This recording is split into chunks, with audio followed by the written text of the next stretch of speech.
শুক্রবার সপ্তাহের শ্রেষ্ঠ দিন। মুসলমানদের জন্য এই দিনটি অধিক গুরুত্বপূর্ণ। এই দিনে কিছু সময়ে আল্লাহ বান্দার দোয়া কবুল করেন বলে হাদিসে এসেছে। বিভিন্ন বর্ণনায় বিভিন্ন সময়ের কথা উল্লেখ হয়েছে। তবে জুমার দিনে দোয়া কবুলের বিশেষ সময় কোনটি সেটি নিয়ে মতানৈক্য থাকলেও দোয়া কবুল হওয়ার ব্যাপারে কারো দ্বিমত নেই। জাবির ইবনে আবদুল্লাহ রাদিয়াল্লাহু তাআলা আনহু থেকে বর্ণিত হাদিসে রাসূল সাল্লাল্লাহু আলাইহি সাল্লাম বলেন, জুমার দিনে এমন একটা সময় রয়েছে যাতে আল্লাহর বান্দা আল্লাহর কাছে যা চায় আল্লাহ তাই দেন। অতএব তোমরা আসরের শেষ সময়ে তা তালাশ করো।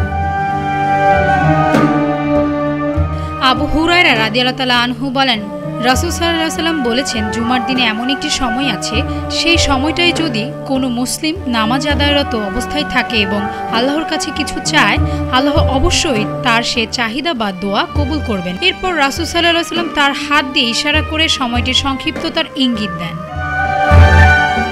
আব্দুল্লাহ ইবনে সালাম রাদিয়াল্লাহু তাআলা আনহু বর্ণনা করেন, শুক্রবারে আসরের পর থেকে সূর্যাস্ত পর্যন্ত দোয়া কবুল হয়। বিখ্যাত সিরাত গ্রন্থ জাদুল মাআদ এ বর্ণিত আছে, জুমার দিন আসরের নামাজ আদায়ের পর দোয়া কবুল হয়। জাবির ইবনে আবদুল্লাহ রাদিয়াল্লাহু তাআলা আনহু থেকে বর্ণিত, রাসূল সাল্লাল্লাহু আলাইহি সাল্লাম বলেছেন, জুমার দিনে 12 ঘন্টার মধ্যে এমন একটি মুহূর্ত রয়েছে, যদি কোনো মুসলিম এ সময়ে আল্লাহর কাছে কিছু প্রার্থনা করে তাহলে মহান ও সর্বশক্তিমান আল্লাহ তাকে দান করেন।